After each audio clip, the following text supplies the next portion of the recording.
Um neurônio do sistema nervoso simpático encaminha uma carga elétrica a um outro neurônio também no sistema nervoso simpático, que por sua vez encaminha essa mesma carga elétrica a um outro neurônio do sistema nervoso simpático.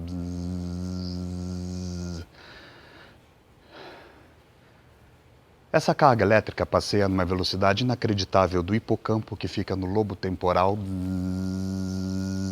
até o neocórtex, região posterior do córtex cerebral. As conexões entre o hipocampo e o neocórtex são fundamentais para a formação de novas lembranças. Essas novas lembranças ficam guardadas, armazenadas na relação entre os neurônios, as chamadas sinapses. E graças aos mecanismos associativos, os neurônios são interconectados, formando conjuntos de neurônios que são ativados simultaneamente quando uma lembrança é evocada. A interconexão entre as múltiplas redes neuronais é fundamental para a formação da nossa memória. E se imaginarmos que essas pequenas ondas elétricas são encaminhadas para o resto do nosso corpo e que o nosso organismo as recebe e as repassa como impulsos às várias gamas musculares da nossa organização corpórea, é que os nossos ossos e células e músculos começam a se movimentar. Então você dá o primeiro passo. E percebe que o primeiro é o primeiro. Então você começa a andar. Um pé daqui, o outro dali. O pé direito, o esquerdo, mais um pé, o outro passo. Eu não conto os passos. E quando você vê, você está andando, escolhendo para onde você quer ir. Você escolhe. Eu comecei a caminhar agora e eu só parei daqui a 3.000 quilômetros, do sul ao norte de um mesmo lugar. Vocês não podem ver, mas aqui tem uma arma de fogo. Não é de terra, nem de água, nem de ar. Fogo. Um disparo. Pô! Eu seguro a bala entre o indicador e o polegar. Essa é a bala que vai matar um homem. O projétil será a companhia da caminhada. Caminhar implica numa mensagem enviada pelo cérebro. Caminhar implica numa mensagem enviada pelo coração. Uma vez narrados os preâmbulos, eu comecei a cair para o norte em busca do homem que tinha de morrer. Eu nunca tinha ido para muito longe. Eu e a bala seguimos. Pegar carona não adianta, porque você partilha com o outro o que os seus pés têm de andar. Basta o sangue dos próprios pés, já dizia. O lugar pode ser o mesmo, a cidade pode ser a mesma, a casa pode ser a mesma, mas nunca é o mesmo lugar. Por exemplo, você e o ser humano que te deu carona, você e ele no mesmo carro. A mesma estrada que ele vê, você vê. Os mesmos carros indo e vindo que você vê, ele vê, eu vejo. Mas nunca o que os olhos dele virem vai ser o que os meus olhos virem. Basta o sangue, o lugar pode ser o mesmo, a casa pode ser a mesma, a cidade pode ser a mesma, mas nunca é o mesmo destino. E sabe onde é que está a diferença? Ai, meu Deus. Eu não apaguei a luz da sala quando eu saí de casa. mas eu também não paguei a conta da luz. É que eu deixo tudo em débito automático. Água, internet rápida, banda larga, lixo, a taxa do lixo, IPTU. Não, IPTU não dá para deixar em débito automático.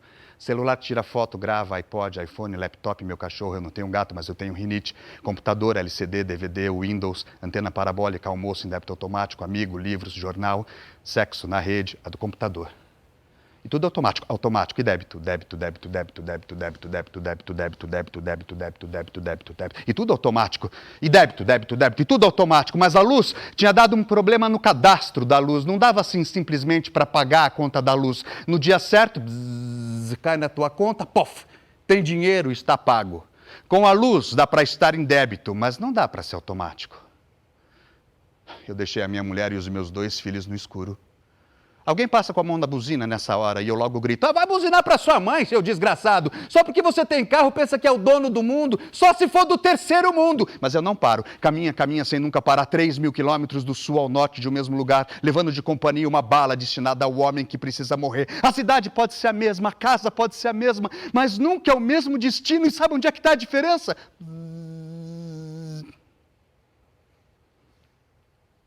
Nos passos. Eu sei de um homem que eu não conheci, Pedro. Seu Pedro Pereira da Consolação. O Pereira vinha do pai, que era filho legítimo do avô do seu Pedro, judeu refugiado, por isso tinha mudado o nome. Pereira do pai, Consolação da mãe. O seu Pedro caminhou muito até aqui, veio até o Brasil. Na época ele pensou em ir para a Austrália. Talvez se ele tivesse ido para a Austrália e se chamasse seu Peter. Pereira do pai, a Consolação da mãe. Por escolha dela mesma, não era nome de família, não, era por causa de um sonho. Para ela, o Pedro seria um homem ajudador.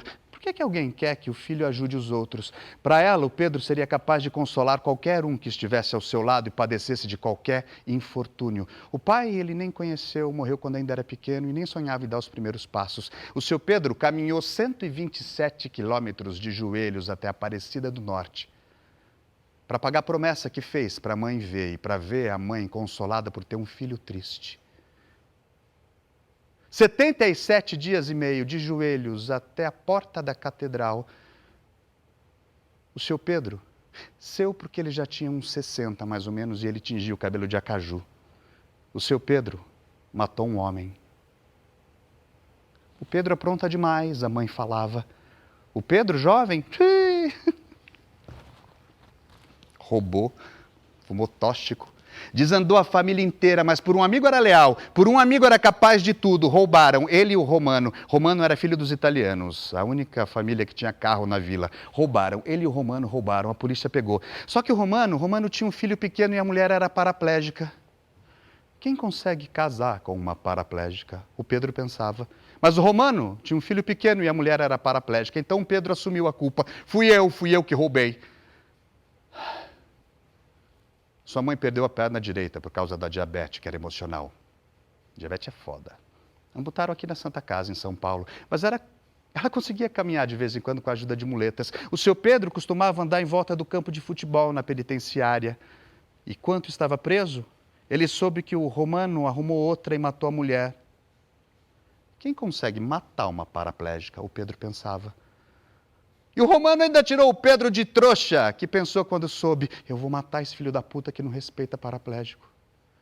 Quando saiu da cadeia, sua mãe estava cega.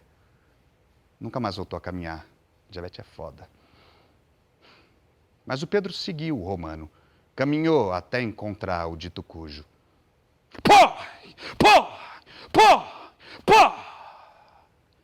4 azeitonas no peito. A minha companhia assiste a tudo. A bala. Aliás, gostou dessa cena, não foi? Mas a gente nunca vai saber o grau de parentesco entre essa bala e aquelas. O seu Pedro era um exemplo. Ele falou e fez. Aquele homem tinha de morrer e o corpo lá estirado no chão. Ele pensou: eu vou até Aparecida para minha mãe voltar a enxergar. 127 quilômetros de joelhos, 77 dias e meio de joelhos até a porta da catedral, quase entrar e ser preso pela polícia. Nunca mais caminhou em volta do campo de futebol. Os joelhos doíam muito. A mãe morreu no 16º ano de reclusão do seu Pedro, mas nunca mais voltou a enxergar. Diabetes Eu queria ter conhecido o seu Pedro. Pereira do pai, a consolação da mãe. E Pedro é pedra. E pedra não anda. Mama, I've just killed a man. I put a gun against his head. I put my trigger, now he's dead. Caminha, caminha sem nunca parar 3.000 quilômetros do sul ao norte de um mesmo lugar. O lugar pode ser o mesmo, a cidade pode ser a mesma, mas nunca é o mesmo lugar. Nunca é o mesmo destino. Sabe onde é que está a diferença? Life had just begun, but now I'm gonna throw it all away. Mama,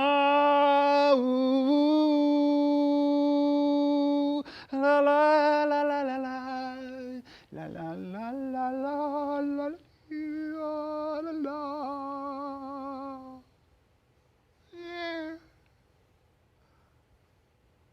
O que será que o Jonas aprendeu na sua travessia dentro do ventre de um peixe?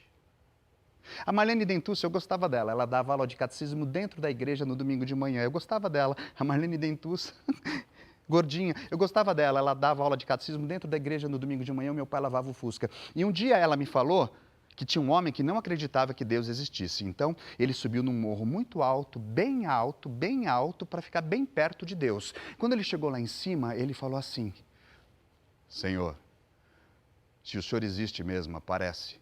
Me deixa acreditar, porque eu estou precisando. E Deus não apareceu. Ele chamou um pouco por Deus, Deus não apareceu. Ele ficou mais ou menos 20 minutos chamando por Deus, e Deus não apareceu. Ele falou, vou falar um pouco mais alto, porque às vezes Deus não escutou. Mas eu não vou gritar com Deus, você não pode gritar com Deus, ser arrogante com Deus. Vou falar um pouco mais alto. E ele falou, Senhor, se o Senhor existe mesmo, aparece, me deixa acreditar, porque eu estou precisando. E Deus não apareceu. Deus não apareceu, ele ficou bem irritado, bem chateado com Deus, e ele fez de volta o caminho que tinha feito para encontrar Deus. Só que quando ele estava descendo o morro, ele chegou lá embaixo, na base do morro, tinha umas luzes azuis e vermelhas piscando, a mulher desesperada, o corpo de bombeiros, a polícia. Ele não tinha sumido há 20 minutos, não. Ele estava desaparecido fazia uma semana. Aí ele pensou, nossa, às vezes Deus vem tão rápido. Quando eu pensei na Marlene Gordinha Dentucci, eu gostava dela, eu rezei uns Pai Nosso. Ave Maria não. Eu lembro que era um dia de muita chuva, que eu fiquei pensando em não pensar em nada. Não pensar, não pensar, não pensar, não pensar, não pensar, não pensar, não pensar, não pensar, não pensar. Caminho trilhado a pé é caminho para se saber de cor para o resto da vida. Estrada assim não justifica a desistência, porque fica escrita em cada passo dado de pé sangrado. Até rimou. Às vezes eu me sentia meio dormido. Eu abria a boca e descansava do cansaço. Porque não é de caminhar que o cansaço aparece. É de não sair do lugar. Caminhar implica numa mensagem enviada pelo coração. Caminhar implica numa mensagem enviada pelo cérebro.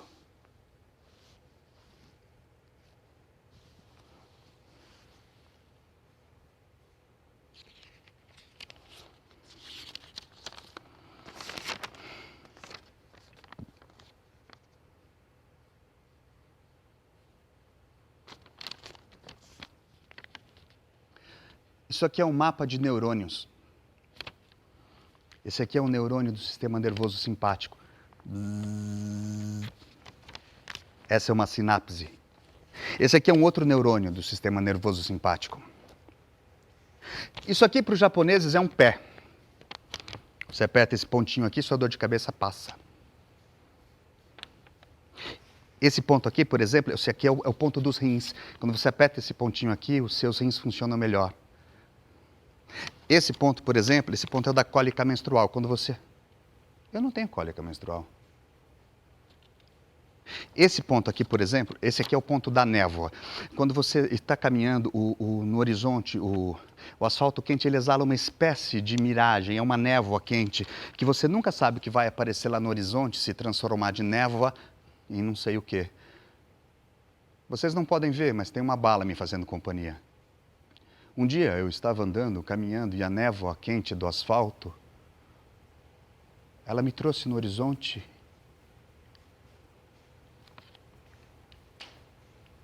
uma aranha. Com a mão eu mostro o tamanho do bicho.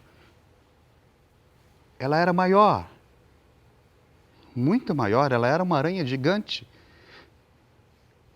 Ela parecia mecânica, mas ela não era mecânica. E ela veio na minha direção e passou por cima da minha cabeça e nem se deu conta do meu tamanho.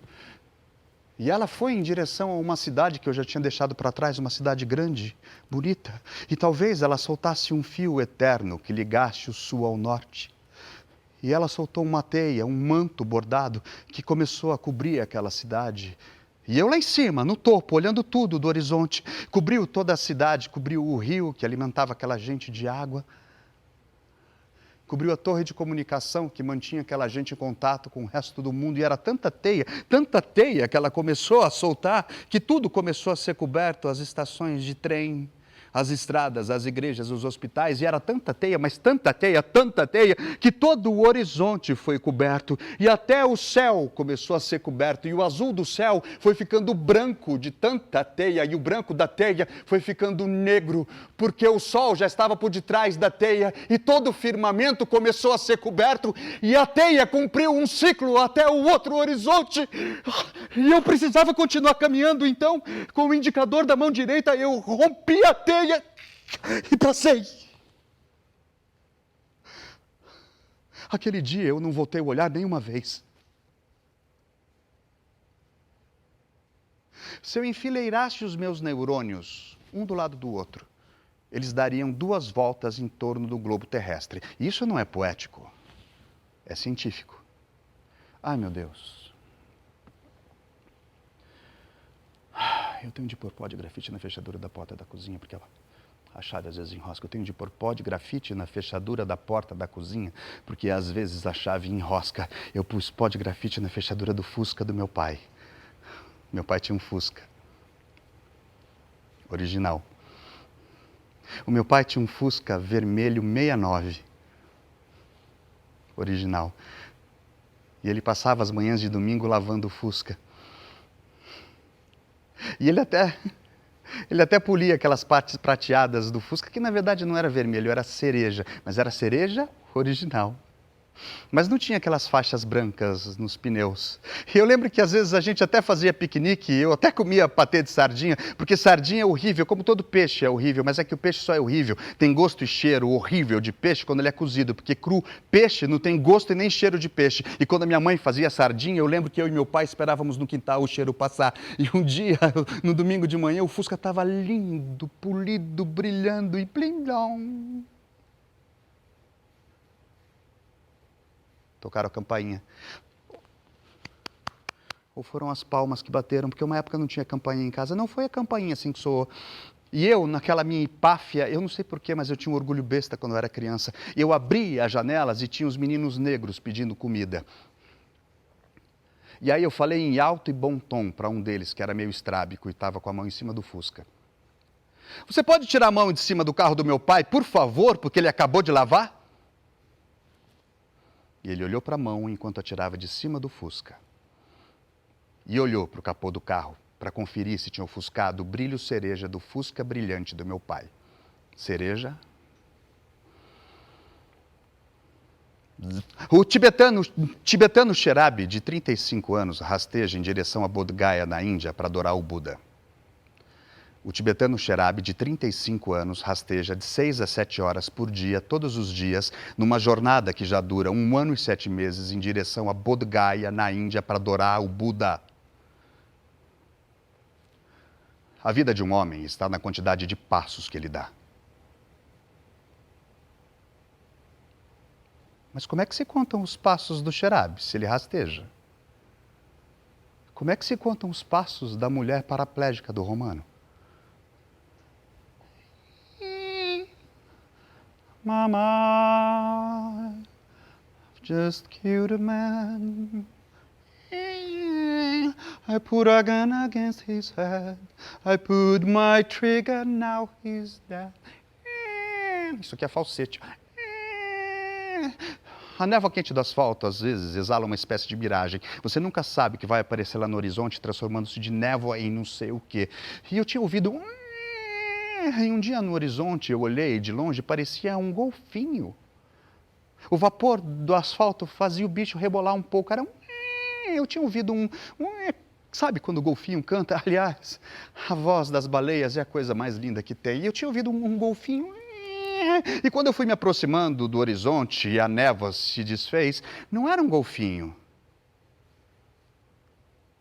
Era uma mulher. Uma puta de estrada. Essas de amar caminhoneiro, que pegam um aqui, são deixadas, sabe lá Deus onde, e depois voltam amando o outro, e pegam na bolsa um pouco de batom e desodorante para a situação ficar um pouco melhor. E às vezes a névoa do asfalto se desfaz muito rápido e a realidade vem numa velocidade. Elsa. Não era Emmanuelle Françoise Adrienne, não. Elsa mesmo, nome de guerra. O de batismo era Acácia, com 2 S's. Aliás, as irmãs todas eram flores. Jasmínia, Petúnia, Margarida e Acácia, com 2 S's. A última era Adelaide, que na hora de registrar o pai enjoou de flor e colocou Adelaide. Adelaide morreu com 2 anos de meningite. Mas isso não era miséria, não. Aliás, a Elsa era uma puta feliz que o mundo conheceu. Feliz porque gostava de dar. E quando era deixada longe pelo caminhoneiro, ela gostava mais ainda. Pof, sofria e gostava. Por ela fazia de graça, nem cobrava. Mas ela tinha que cobrar para sustentar o jardim de flores que os pais tinham plantado no mundo. Então ela cobrava.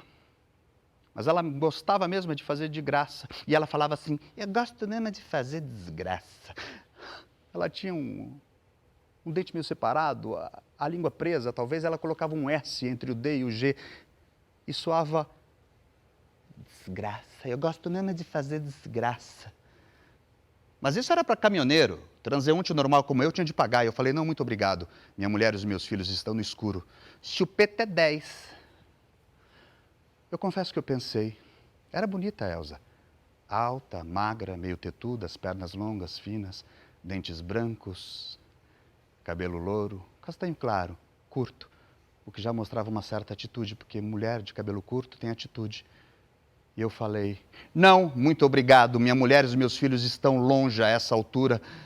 Eu faço por 5. A minha mulher e os meus filhos estão no escuro. Foi quando a Elsa segurou na minha nuca, que já estava molhada, encharcada de suor, porque eu já estava andando há 4 horas, pensando naquele que eu estava indo matar. E a bala do lado e a Elsa do outro. E eu coloquei a mão entre as pernas magras e finas da Elsa. Mamilos grandes, dentes brancos. E eu segurei na nuca da Elsa, que já estava molhada de suor, cabelos curtos. Escapou um gemido e eu olhei os meus olhos nos dela e enterrei na Elsa. Ela apertou aquelas pernas magras e finas na minha bunda que já estava suada. E eu pensando naquele que eu estava indo matar. E aí eu beijei na boca mesmo, porque tem puta que não beija na boca. Mas já não era mais a Elsa, já era a Acácia com 2 S's.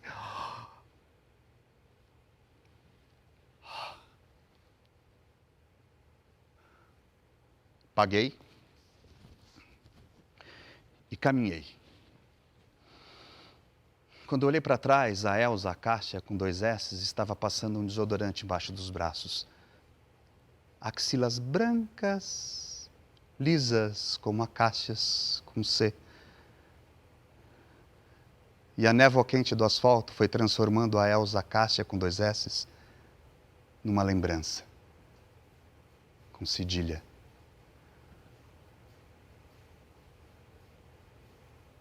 A Marlene Dentuça, gordinha, eu gostava dela. Ela dava aula de catecismo no domingo de manhã, dentro da igreja. Meu pai lavava o Fusca no domingo de manhã. E um dia ela falou para uma menina pequena, menor do que nós, que estudava nessa igreja. Dentro da igreja, eu olhei de lado e vi a Teca, aluna nova. A Marlene Gordinha Dentuça falou para essa menina que, apesar de todos nós sermos crianças, essa menina era menor do que nós. E ela perguntou para essa pequena aluna dentro da igreja: o que é que Deus fez para a gente tomar banho e ficar limpinho? A menina respondeu: o sabonete.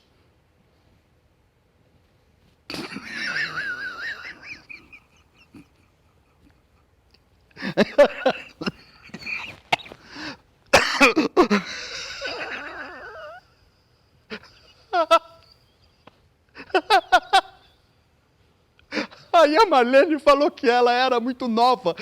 Ela era muito nova para aprender Deus e mandou ela embora. A aula acabou, eu também fui embora. A teca desse tamanho na minha cabeça. O Fusca limpo, brilhando, blim, blom, tocaram a campainha. Ou foram as palmas que bateram? Porque uma época não tinha campainha. Eu lembro que a minha mãe deu comida para os meninos negros nesse dia. Ele olhou para a mão, olhou para o Fusca e me olhou. Eu nem almocei aquele dia. Eu encontrei um menino negro estrábico várias vezes na escola, mas ele nunca me bateu. Matar o homem que precisa morrer. Ele pode estar de costas. Em alguns casos você pode atirar pelas costas, que não é covardia. Porque às vezes se você olha no olho, nasce a pena. Aí já viu. Arrependimento mata. Eu posso dar 3 ou 4 tiros nas costas dele. Mas uma só bala foi disparada. Aqui não tem tempo para 3 ou 4 tiros. A Marlene Dentuça, a gordinha Dentuça, dava aula no catecismo, dentro da igreja, junto com os santos, as imagens dos santos e de um anjo, a Teca. O primeiro tesão que eu senti foi dentro da igreja. Santo Antônio, Nossa Senhora, São Benedito, que era negro, mas não era estrábico, São Sebastião, que era romano, São João Batista.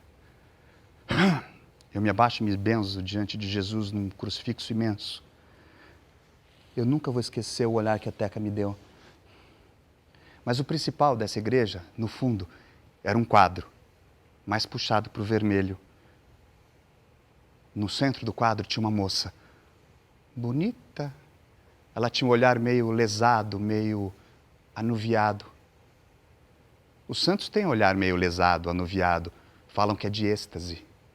E ela estava no meio do quadro, no centro, e ao redor dela, muita gente pedindo conselhos para ela. Tinha até um cachorro, era bonito o quadro, era mais puxado para o vermelho, devia ser verde, porque era uma floresta onde eles estavam. Mas era mais puxado para o vermelho, e ela lá, linda. E eu ficava lá. Eu ficava lá.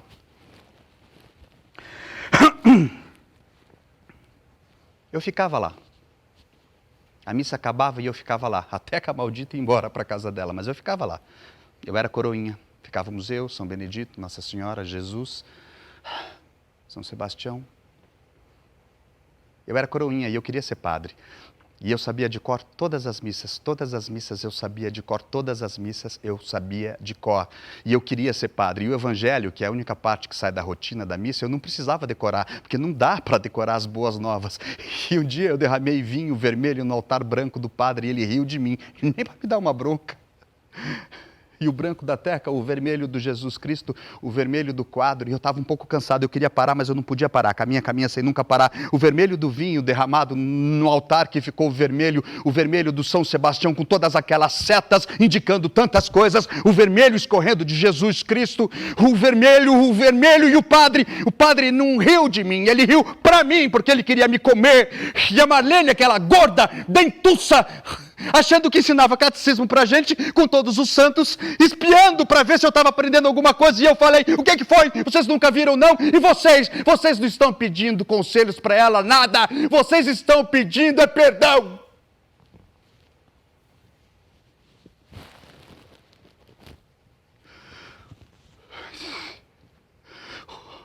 Jonas aprendeu a olhar a face de Deus na sua travessia dentro do ventre de um peixe. A Marlene que falou. Eu sou um homem que escolheu caminha sem nunca parar. Eu não conto os passos. Vem bala, não fica para trás. E no outro horizonte, a névoa quente do asfalto me trouxe o Xerabe, rastejando todos os dias, muito chão para encontrar o Buda. E aí eu falei para o Xerabe, ô Xerabe, você está trocando os pés pelas mãos. E ele falou com aquela língua dele lá do Tibete, mas eu entendi. Você prefere caminhar em pé, eu prefiro rastejar, é mais rápido. Mas eu não tenho pressa. Eu tenho pressa. Eu menti para o Xerabe. E ele continuou o trajeto dele, trocando cabeça por coração. E eu olhei para o rio que me acompanhava. Eu não tinha falado para vocês ainda, mas tem um rio que me acompanha. Ele desce comigo o caminho que eu subo. É o Rio das Pedras. Água com pedra, pedra com água. É um azeite a água. Eu pensei em parar, lavar o rosto, lavar os pés, mas eu não podia parar, interromper a trajetória. Caminha, caminha sem nunca parar. E depois de muito tempo, com o rio de um lado e a bala do outro, eu reparei que tinha muito mais água no meu rosto do que no leito do rio. Aí eu pensei, nossa, um leito agora seria uma maravilha. Mas eu não podia parar. Caminha, caminha sem nunca parar. Então eu tropecei. Depois de todos os passos que ficaram, eu tropecei. Pela primeira vez, eu tropecei. Eu ralei o joelho, o cotovelo, a palma da mão esquerda e quase o nariz. 3h17 da tarde. Eu não acredito em sinais.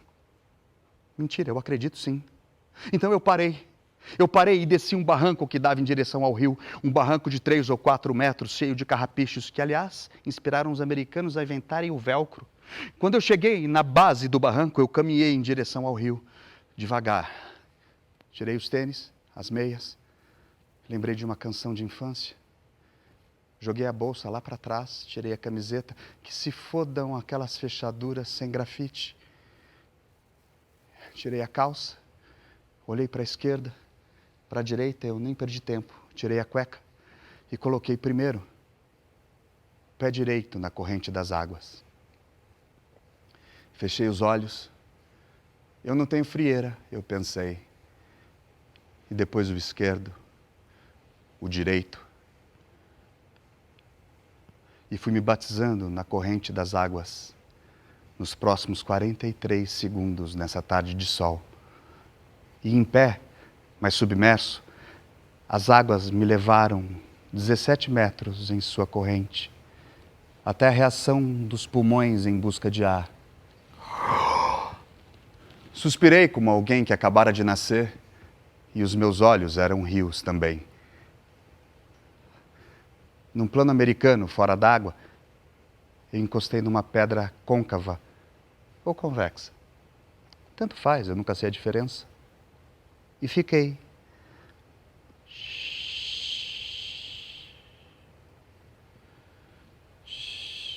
Vai água. A água passa sem dar um passo. Vai água, leva o homem que precisa morrer. Foi a água, menina, foi a água que Deus fez para a gente tomar banho e ficar limpinho. Eu até fiz xixi na água, um xixi cor de ouro. Eu tomei 3 banhos antes da noite cobrir a tarde. Foi a primeira vez que eu dormi ao som de um rio. Mas isso não sensibilizava as muriçocas que vocês não podem ver, mas elas me picam o pescoço. E pensar que 7 quilômetros rio abaixo, a mulher vai bater roupa no meu xixi dourado. Levantei, me sequei e caminhei. Não rápido e nem devagar, no tempo que algumas poesias têm. Nos passos já vinha um fusca vermelho de negro estrábico, aranha, tibetano, tudo misturado, uma bagunça. Aí eu pensei, eu devo estar chegando, mas eu não sei se o pensamento sobre estar chegando veio antes ou depois do fusca vermelho, aranha, negro estrábico, tibetano ou do velório. Toda estrada tem um velório. Eu parei num. Eu falei, Bala, espera aqui fora. Todo velório tem café e bolacha. Nesse também tinha chá. Doce! Era uma sala branca, grande. Tinha uma vidraça imensa, imunda no teto. Dava para ver uns elementos dançando no ar por causa da luz que refletia na poeira. Eu sentei do lado de uma mulher que já nem chorava mais. Eu olhei para o morto num caixão simples, esses de serviço público. Na minha frente tinha uma moça, bonita. Ao lado dela, um rapaz austero, usando gravata. Eles nem repararam muito em mim. Eu tomei um pouco de café para descer o seco da cream cracker. A maioria estava lá fora, homens em sua maioria, fumando, rindo um pouco. O morto também, homem, barbeado, penteado, um pequeno sorriso no rosto. Às vezes a gente vê no morto umas coisas que não estão lá. Dedos magros entrelaçados e uns cavaletes frágeis sustentavam o caixão. Ai, meu Deus. Agora dava para ver que tinha um parafuso mal atarrachado.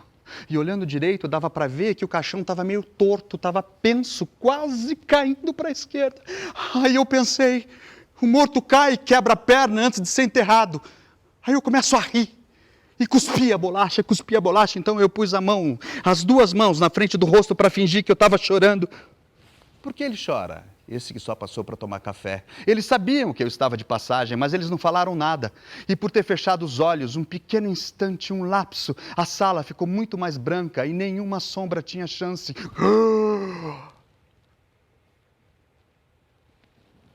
A névoa quente do asfalto exala um fusca vermelho de negro estrábico, peixe, eu e os meus pés, velório de uma aranha cream cracker gigante. O tibetano rasteja uma vida de teia no horizonte da mulher paraplégica que atarrachou o parafuso no rio de água gelada, que eu nasci mergulhando todas as coisas de uma só vez. Agora o ritmo era veloz e demais, como alguém que se aproxima do banheiro e vê a urgência aumentar. E eu acho que tinha passado muita coisa mesmo, porque quando eu abri os olhos, o morto já não estava mais lá, nem o café, não tinha mais ninguém. Eu pensei, será que atarracharam melhor o parafuso? Me deu vontade de fumar. Eu nem pensei no morto, nem pensei naquele que eu estava indo matar no velório. Eu senti o cheiro da Elsa Cássia, mas eu não fumei. Eu pensei que talvez o patê de sardinha fosse bom. Eu pensei que o menino negro estrábico deveria ter me batido na escola. Eu lembrei da minha mulher e os meus 2 filhos. Será que o xerabe conseguiu a iluminação? Tudo junto, misturado. Eu pensei em todas as despedidas e rituais de partida. E nesse instante suspenso, a vida veio jorrando numa poesia avassaladora.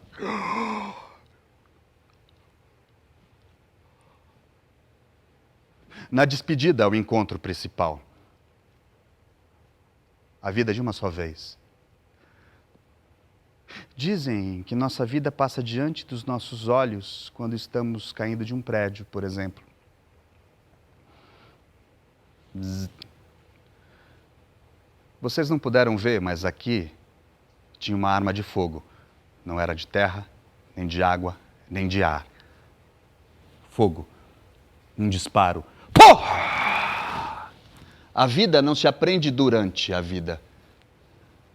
E logo adiante, num espaço inexistente, está lá o homem que precisa morrer, de costas. Na velocidade da queda eu me aproximo, 2.997 quilômetros. Eu ensaio 4 ou 5 tiros discretos no trajeto. Mas aqui não tem tempo. Uma só bala foi disparada. 2.999 quilômetros próximo do norte. O objetivo se aproxima, eu não olho para trás para não me arrepender. 2.999 quilômetros e meio nesse espaço inexistente. Um tiro pelas costas. Pô!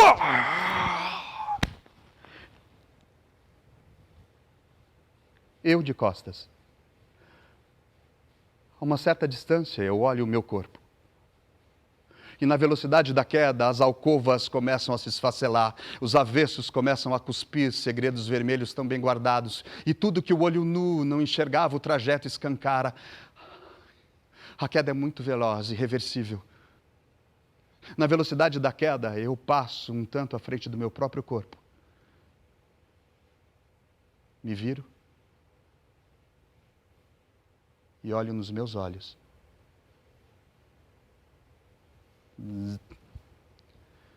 Então eu afasto o indicador do polegar. E a bala segue trajeto. Agora a névoa quente do asfalto exala uma infinidade de coisas desfilou diante de mim a meu respeito. Mas eu precisaria de tempo para contar. E aqui não tem tempo. A bala cumpre seu trajeto. O neurônio do sistema nervoso simpático, antipático, é rompido. O outro neurônio é interrompido.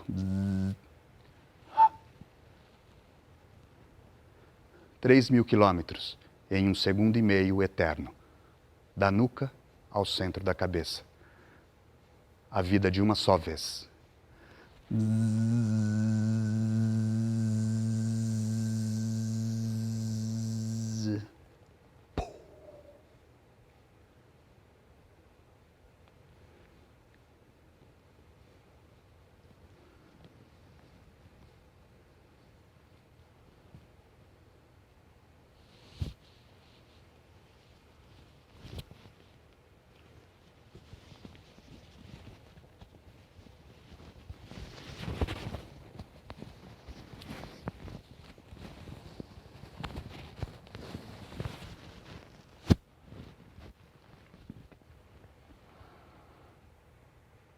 Cheguei.